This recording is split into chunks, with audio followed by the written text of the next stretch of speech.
Okay, we are back to the second part of this tutorial. We have our image plane in Maya, so we can now actually start modeling. Before I do that, I mostly want to first hide the grid, then create a new layer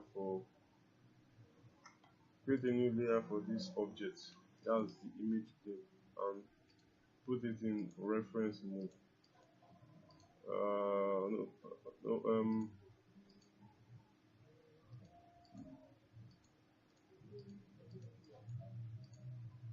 oh, I'm not sure. Reference mode.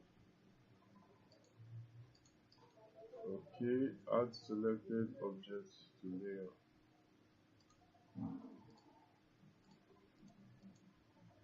So make it visible and reference.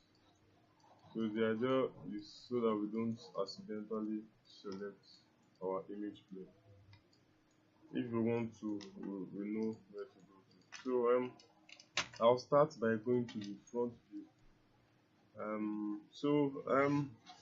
Modeling this, there are a lot of ways to process. Some people can start with curve and create an outline with splines or curves. Then start using surfaces like loft, extrude to get their basic shape. Some might go in with a box. Some might go in with a box. Okay. I think we'll have to move our image plane back, and let's take it back to reference, then put this to wireframe. So some might start with a box, and try to get like the basic shape. Get the basic shape. Add edge, insert edge loop here, and all that. Go to their vertex. Just try to shape this box to get a rough general shape. That's another method, but it's not something I would normally do.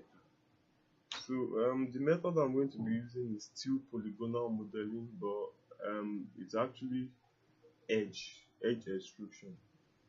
I call it edge extrusion. Just extrude edges. Yeah, you keep extruding edges till you get the form. So I'll basically start with a plane. So in the front view, I create a plane. Right now the plane is facing the y direction. That's why we can't see it now. So what I'll do is rotate the plane in x-axis by 90, so it's facing us. Then I'll reduce the subdivision. I'll remove all subdivision. I just have a single rectangle. So this I can now move.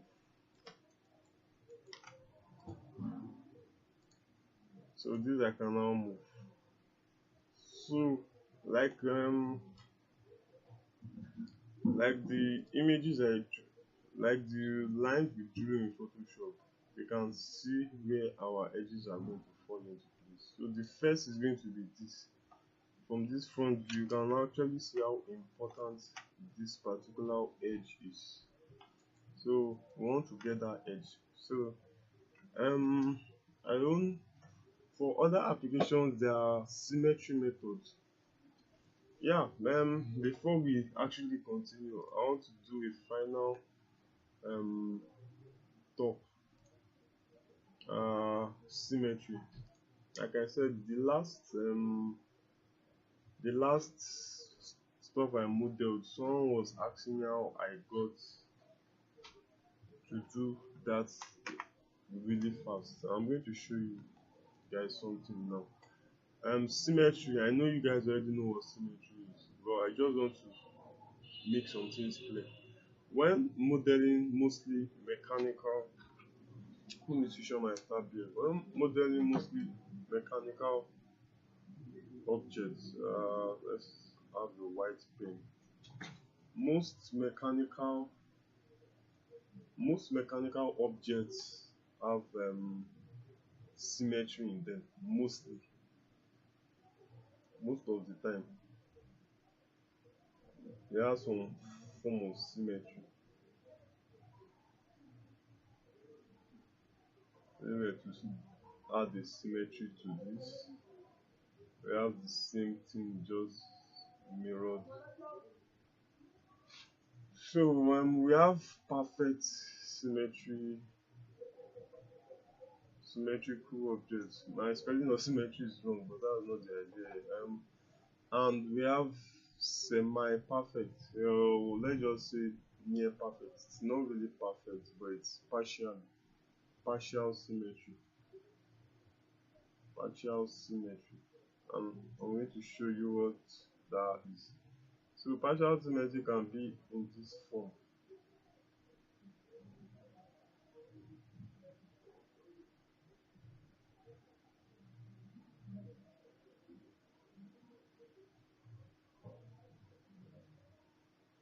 So this is perfect symmetry and this perfect and partial.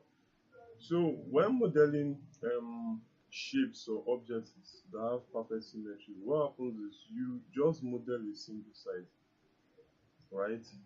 You focus all your attention on getting this side right.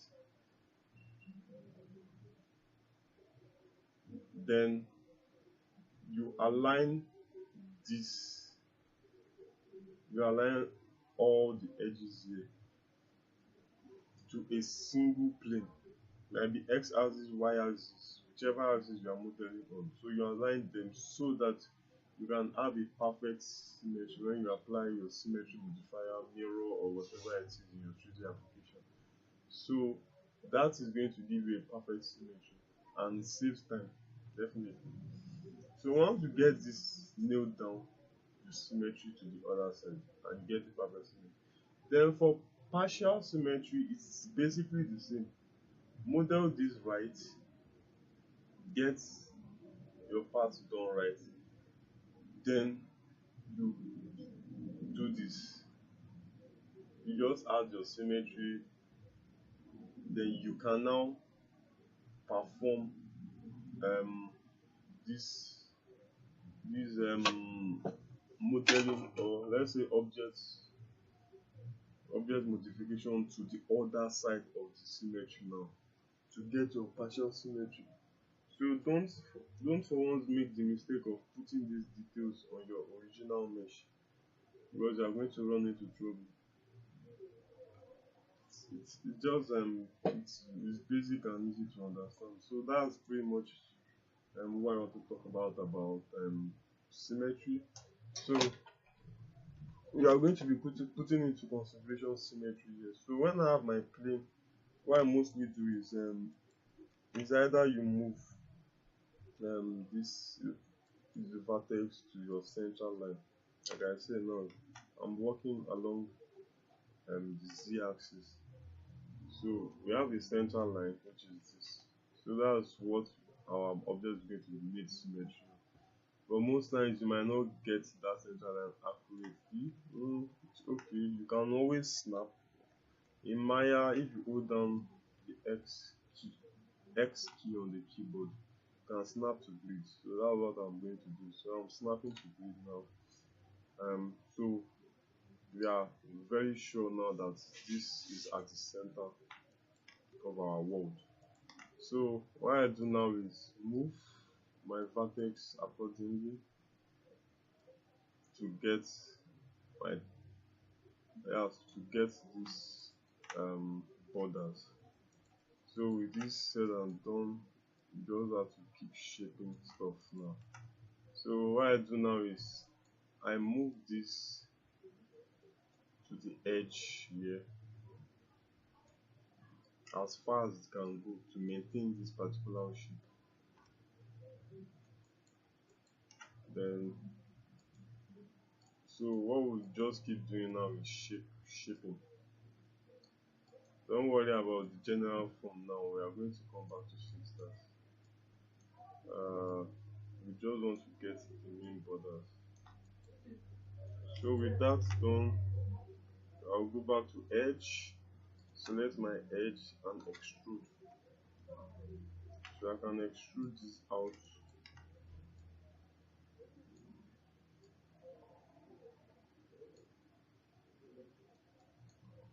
Move vertex around.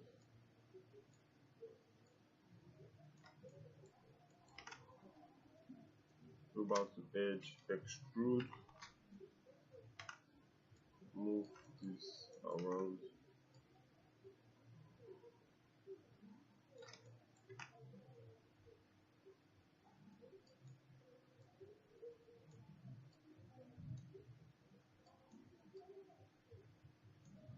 Go back to edge and press G on your keyboard to repeat any action in Maya. So we'll extrude this down,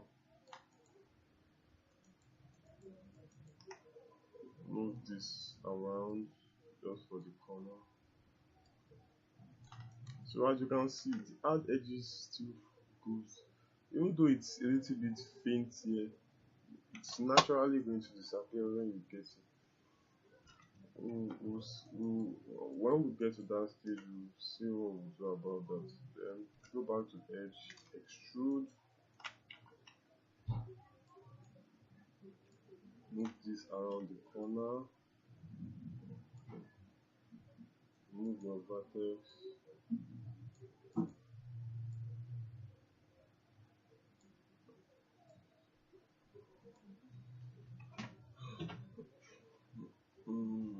your vertex, go back to edge, extrude,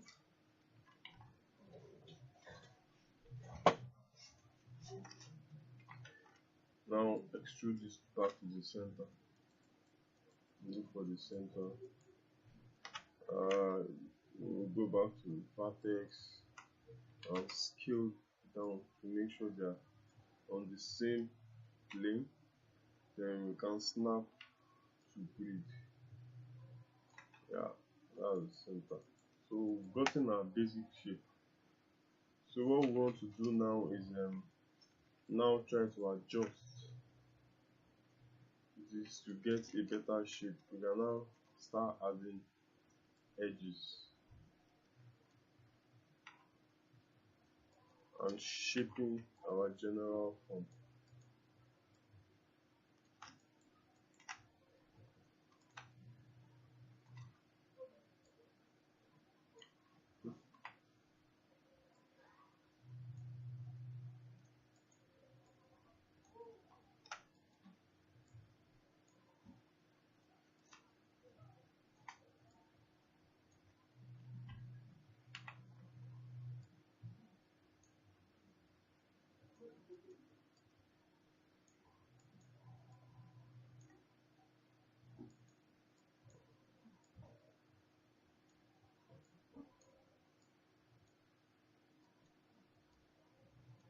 Just keep in mind the overall shape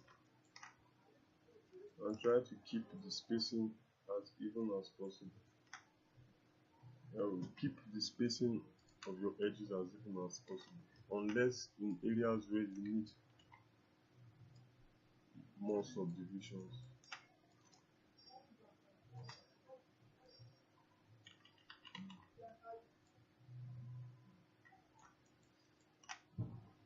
So keep shaping our mesh.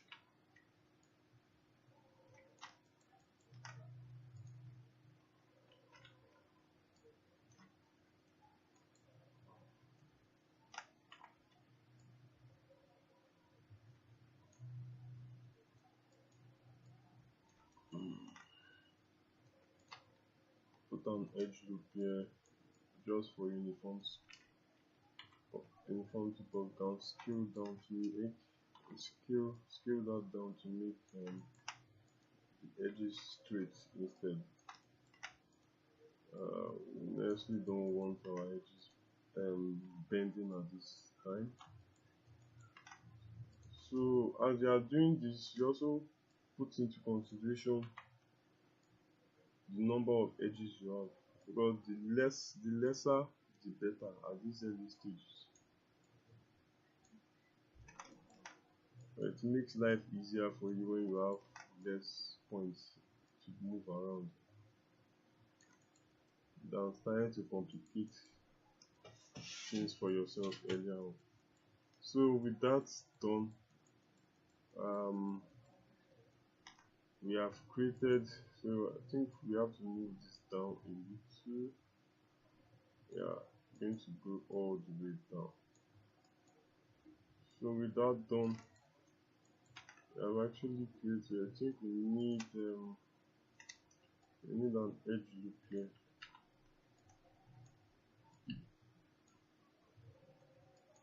just to create, yeah, that shape. So it's always good practices to it's always good practice to check your models from time to time in smooth mode. In Maya, there's a button, just pressing the three buttons on your keyboard, you can see a smooth preview. In other applications like 3D Max, I think you can have your turbo smooth modifier on the object. You can switch it on and off, or I think there's a section under the edit poly modifier that makes it possible for you to view your smooth mesh. So if I hit 3 on Maya, I can actually see what my object is going to look like when smooth. So in this mode I can move things around to better increase the to better improve the shape. So that basically is what we are trying to achieve now. So as you can see here, you have to go a little bit further. Yeah, we are in smooth mode now. So since this is how the final object is going to look when you apply smooth, it's good practice to always come in this mode and move things around. Okay, so we are done with that part.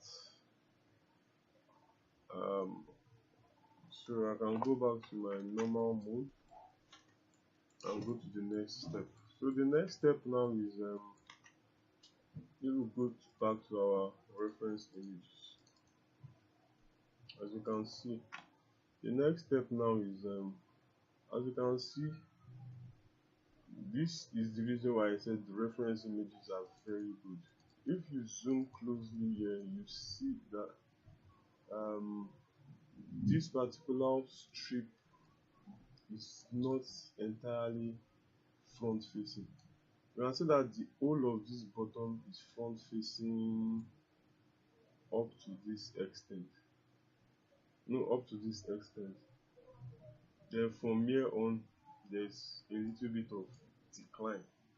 So we are going to do that now before we continue getting other sides. So to do that, definitely we can't see that here. So that's the reason why we need a side. So we can now go to the side and move our mesh to the front. What we want to do is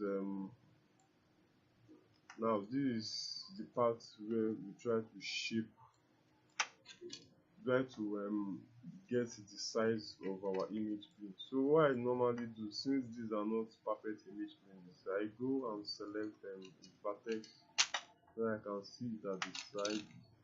I know that this vertex is at the top corner. So what I do is we try to increase the size. So I can select this right now. I'll remove the layer from reference. So I select this to see this clearly. What we can do is we can move temporarily move the outside edges. What I did is to select an edge loop. So I can move it back so that we can actually see this well in our left view. So what I want to do now is to scale this image plane to roughly get the size of so what I just want to do is to get the rough side. It doesn't have to be perfect though. So as you can see side here, we'll move this back. I think it's going to be better we use the side here since this side is not curved. It's going to be easier that way. So we use the bottom here and try to make it where this is roughly at the bottom of this red piece. Yeah, roughly here. So all we do is to reduce it a little bit, or increase it a little bit. Yeah. So that's about it, I think. Okay, so I think this will do. This will do. So I can go back and make that a reference so I don't select it again. So I think that size will do. So like I said, it doesn't have to be perfect, but we just need a good side view to know exactly what we are doing. So with this done now, the side view, I'll go back and change the shading mode to wireframe. Then what I'll do now is move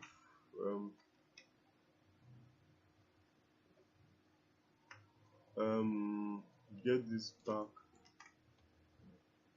to being plainer.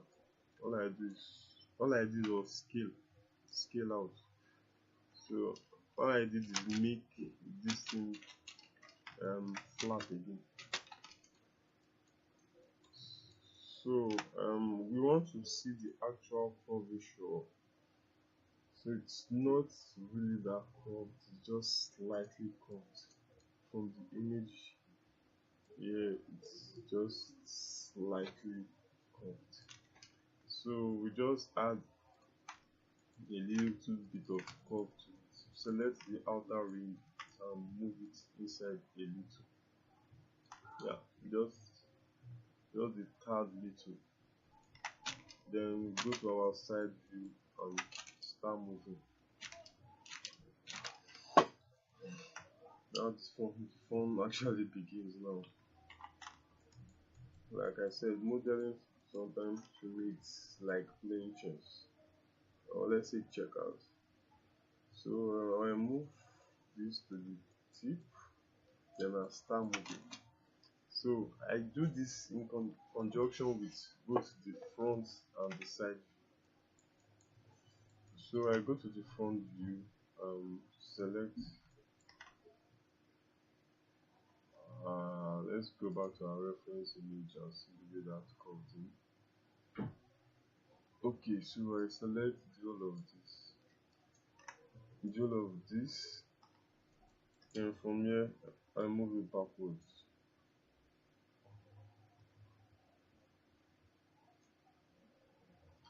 Moving it backwards Then you see that it's still a little bit front facing. Then what we can do now is just rotate to match the image in the background. So you can rotate the whole of that. So right now it's going to be looking weird. Well, by the time you are done, you are going to have a shaped clean shape. Oh, okay. I think we made a mistake there.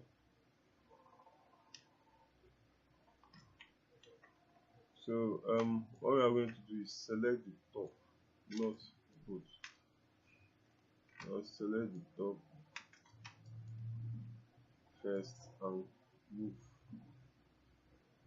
Let it touch there. Then select the base and move. Yeah, top and base. So we can now start shaping this according to what you see in the image above.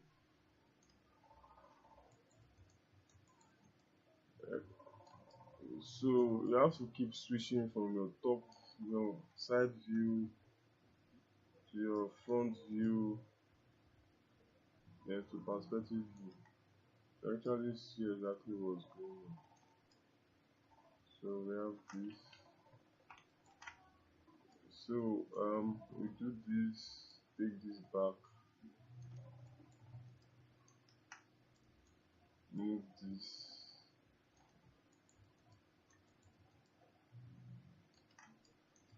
So this is going backwards.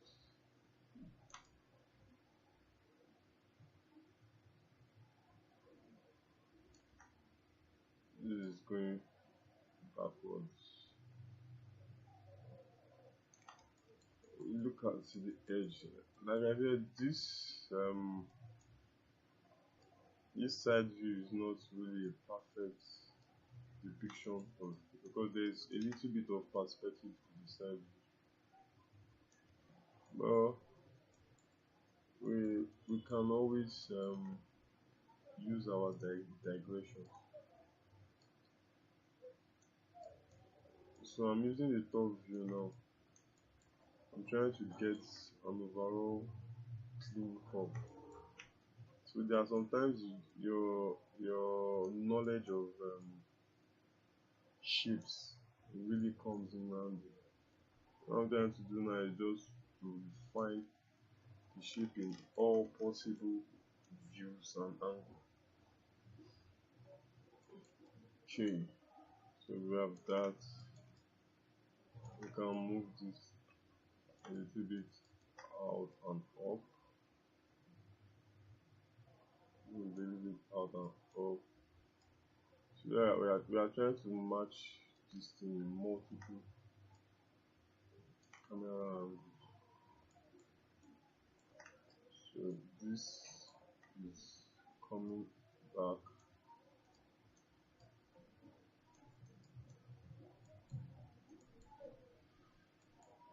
And this is also coming back, and make sure that we are on track with the perspective view. This goes back a bit too.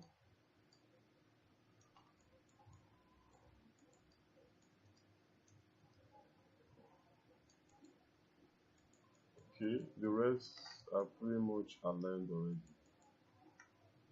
So this goes back a little. This also goes back a little. This is fine. This is fine. This goes back a little. Then the bottom goes. What I can do is to rotate all of them so that it just match the angle, then move it backwards.